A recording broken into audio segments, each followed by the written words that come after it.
પારડી પોલીસે હાઈવે પર ટ્રક રોકી લાખોનો દારૂ ઝડપ્યો।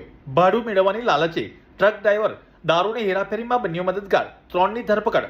નેશનલ હાઈવે નંબર 48 પર સરોદી પાસે પારડી પોલીસે ટીબી બાતમીના આધારે નાકાબંધી કરી દમણથી સુરત જતી ટ્રકમાંથી રૂપિયા 1.38 લાખનો વિદેશી દારૂ ઝડપી પાડ્યો છે। પોલીસે ટ્રક સહિત કુલ્લે રૂપિયા 8.38 લાખનો મુદ્દામાલ જપ્ત કરી 3 આરોપીઓની ધરપકડ કરી છે। પારડી પોલીસ સ્ટેશનના police constable Rohitbhai, Rajubhai, head constable Vajubhai, Tapubhai, police constable Sandipsinh, Ghanshyamsinh અને પોલીસ કોન્સ્ટેબલ આશીષભાઈ, જયંતિભાઈની ટીમ ખાનગી વાહનમાં પ્રોહિબિશન પેટ્રોલિંગમાં ફરતી હતી।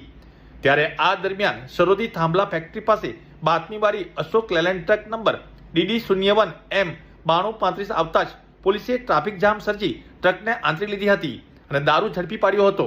તપાસ દરમિયાન ટ્રક ચાલક ચંદ્રશેખર રાજારામ યાદવ, રહેવાસી કાંદીવાલી, મુંબઈની ભૂમિકા સ્પષ્ટ થઈ હતી। ડ્રાઈવરે કબૂલાત કરી હતી કે ટ્રકમાં સવાર અન્ય 2 શખ્સો પાસેથી દારૂના થેલા સુરત પહોંચાડવા માટે તેણે રૂપિયા 5000 ભાડું નક્કી કર્યું હતું। આ પહેલા પણ તે એકવાર આ જ રીતે દારૂની હેરાફેરી કરી ચૂક્યો છે।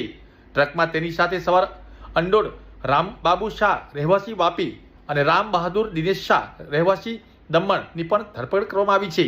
પોલીસે ટ્રકમાંથી રેક્સિનના 12 થેલામાં ભરેલી વિસ્કી અને બિયરની કુલ્લે બોટલના 312 જેની કિંમત રૂપિયા 1,38,912 તથા 7 લાખની ટ્રક મળી કુલ્લે રૂપિયા 8,38,912નો મુદ્દામાલ કબજે કર્યો છે।